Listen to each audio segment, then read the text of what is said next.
I have to say that this morning it is my gift and my privilege to be able to share with you the first scripture reading, which is from the book of John, the first chapter, the first verse through 17.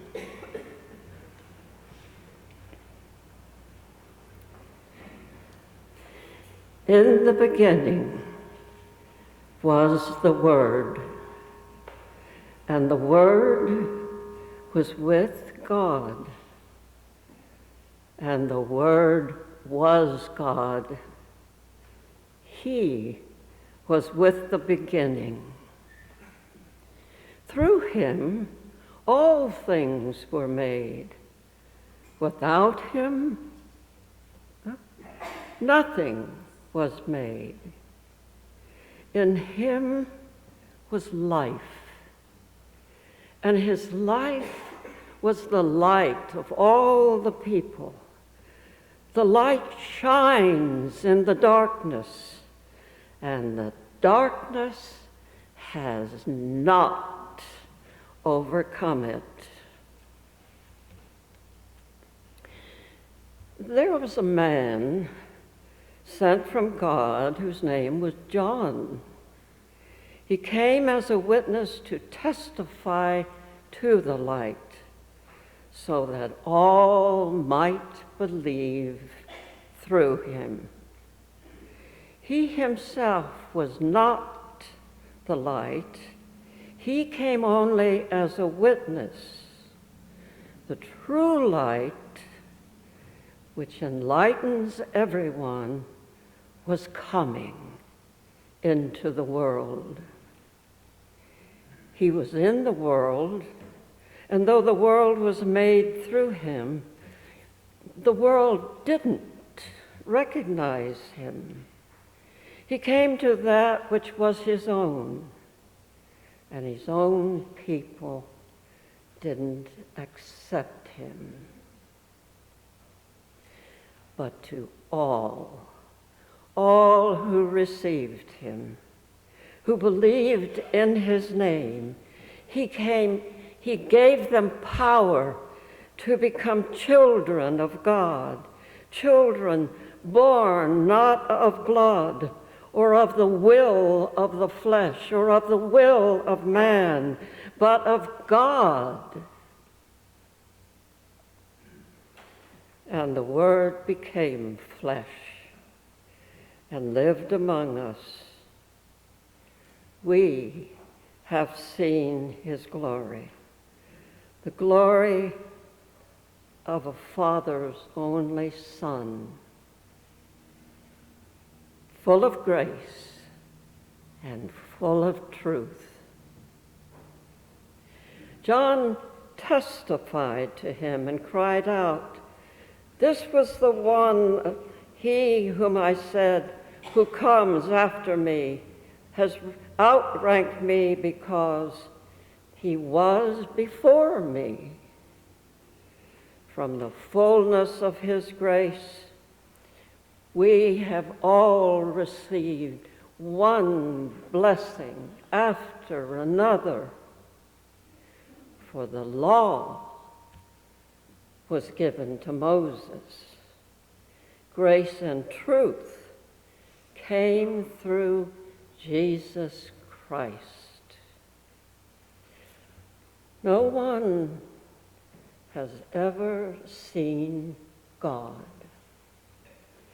It is God, the only Son, who is close to the Father's heart, who has made him known.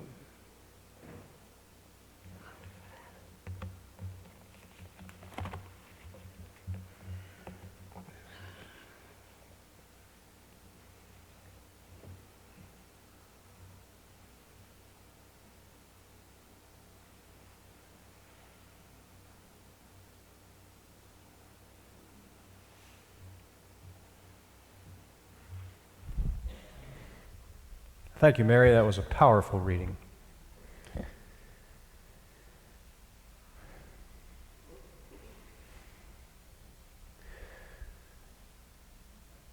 This past weekend, I was both amazed and very saddened by the story of 7-year-old Sailor Gutzler, who is the only survivor of her family's airplane crash in Kentucky. And even after being injured in that crash, she was able to release herself from her seat in the plane that happened to be upside down. And with some broken bones and some severe cuts and bruises in the middle of the woods, the dark woods of Kentucky in winter, without any shoes on her feet, she was able to journey 3/4 of a mile through rough terrain to get to a farmhouse and tell the person living in that house that she had just been through this tragic ordeal and that her family was all dead. 7 years old. And what led her to the farmhouse was the light that was shining in that farmyard that night. It is tragically sad to hear the story, but it's also very powerful that this little girl was able to find her way through the dark. And the person in the house, the farmer himself, said 3 other different directions she would have gone, she would have walked further and further into the deep woods and never made it. But she was led by this light to the farmhouse where she was, of course, rescued. There was a study in 2013 at the University of Montreal. It was a study of people who are considered to be totally blind, and that means people who cannot see light whatsoever. And they had a number of people participating in the study where they flashed lights in front of these people considered to be totally blind, and they couldn't see the lights shining right in front of them as a result of their blindness. And yet they were measuring brain activity.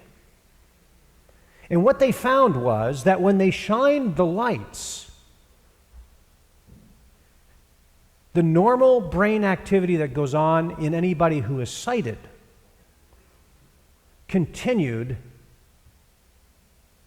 its activity.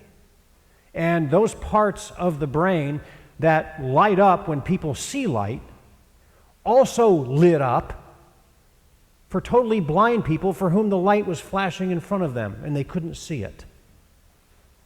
And that's led scientists to believe that deep inside the retina are receptors that have nothing to do with our ability to actually see, but those receptors still receive light. And it still has an effect on brain activity. That's pretty amazing to think about. That even in the darkness of total blindness, light still gets in. Light has had a powerful effect on human beings and other creatures as well for as long as we have existed. Light, in many ways, affects our moods, and there are studies about that in the workplace where employers have learned that the light in a workplace can increase productivity, help raise the mood of people who are working, and of course there's an economic bottom line to that. But still, light affects people that much. I remember when I first became the pastor at Worthington Presbyterian Church in Columbus, I was coming from Palm Coast, Florida. I've been living there for 10 years. And I got there in the fall, and I remember one of the first days I was there, I went into one of my associates' office, and sitting on her desk, she had a box thing, a rectangular kind of box. And it was just sitting there, and it was just a white screen.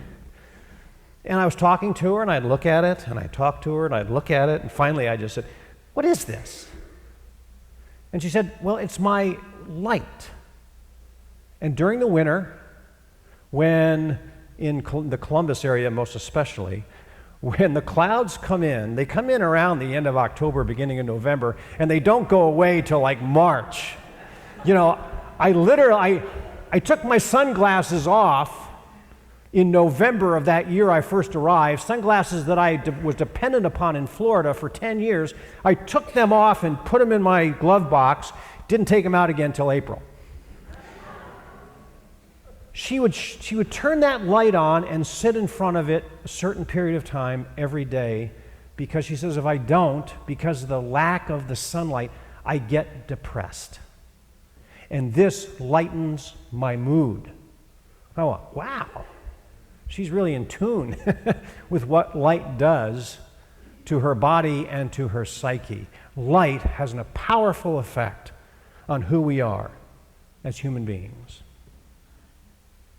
In Genesis chapter 1, verse 3, this is what we hear. This is the first creative act of God. Following it would be many others, but this is the very first creative act of God recorded in the Bible. In the beginning, same words that John starts with. In the beginning, when God created the heavens and the earth was a formless void, and darkness covered the face of the deep, while a wind from God swept over the face of the water. And here it comes, the first creative act of God. Then God said, "Let there be light." And there was light. Science tells us that the light that we receive from the sky, that we see at night and even from the daytime from the sun, that light is produced by the nuclear chain reactions that go on the surface of stars. And so all the light that we see comes from that activity. But before there were stars to have these nuclear chain reactions, there was what scientists call cosmic background radiation, CBR. And what's that? That's light that's independent of the stars, that's not dependent upon the stars. And where did that light come from? And scientists said that's the light that was produced at the Big Bang 4.5 billion years ago. And they say that light still is around. Cosmic background radiation still exists. That means that the universe itself is lighted up irrespective of the stars that came later. There is a background light that never goes away.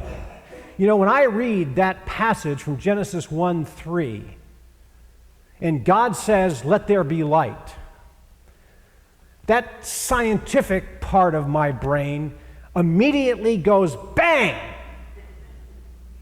every time I read that passage. I'm a proponent of the fact that science and religion do not have to be apart from each other, that they can work together, that they tell the story in tandem. And so when I hear the scientific phrase, the Big Bang, the way that translates in my mind and heart is, God did it.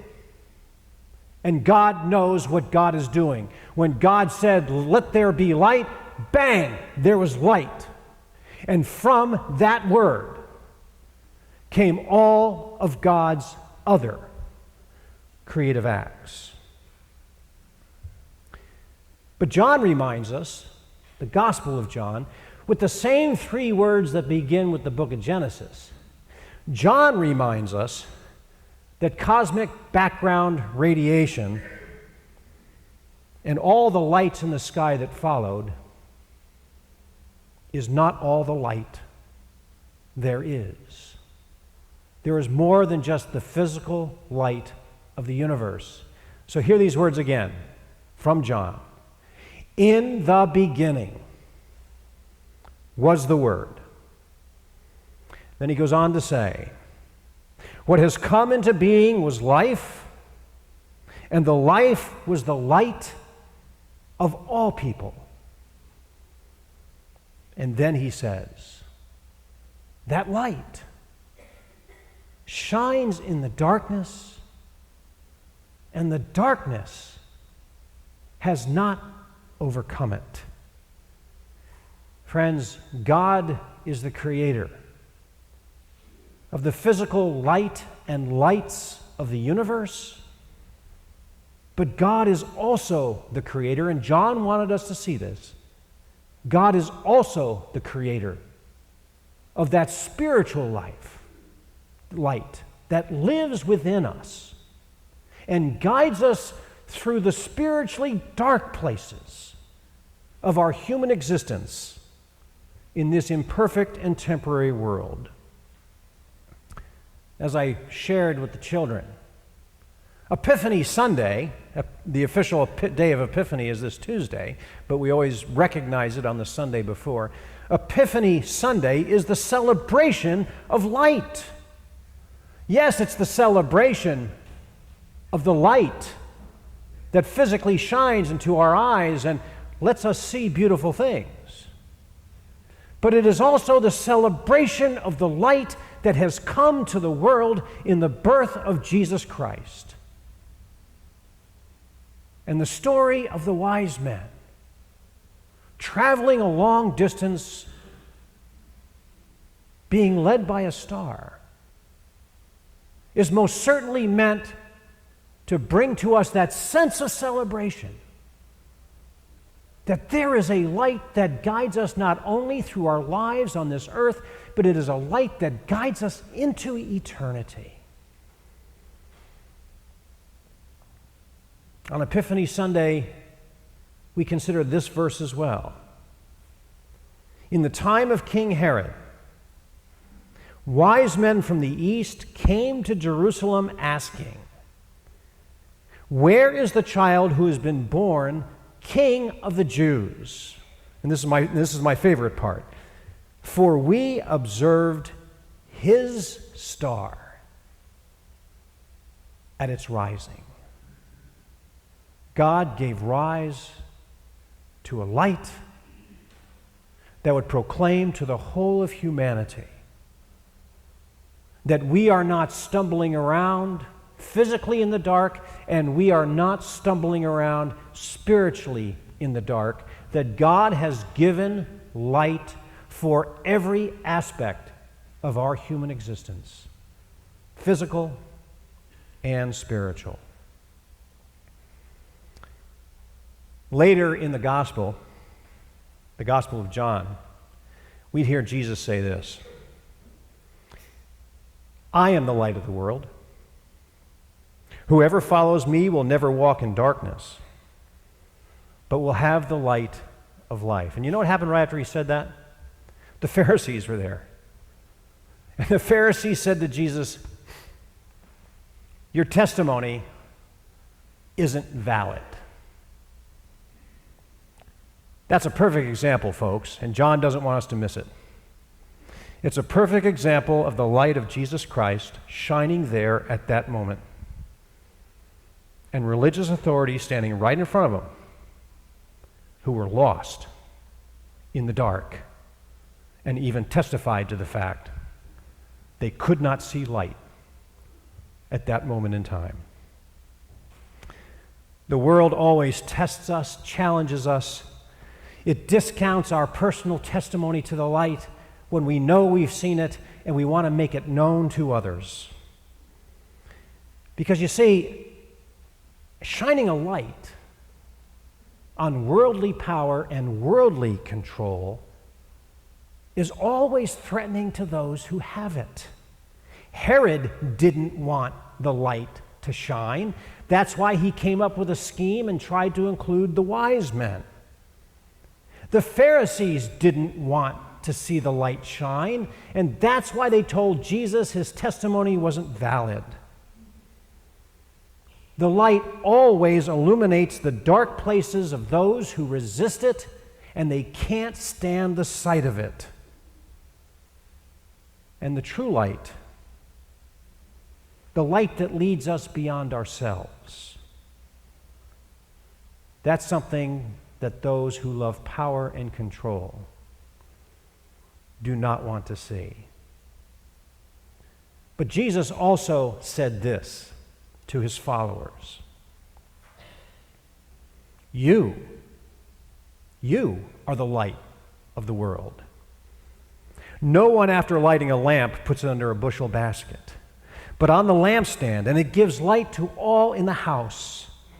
In the same way, let your light shine before others, that they may see your good works and give glory to your Father in heaven.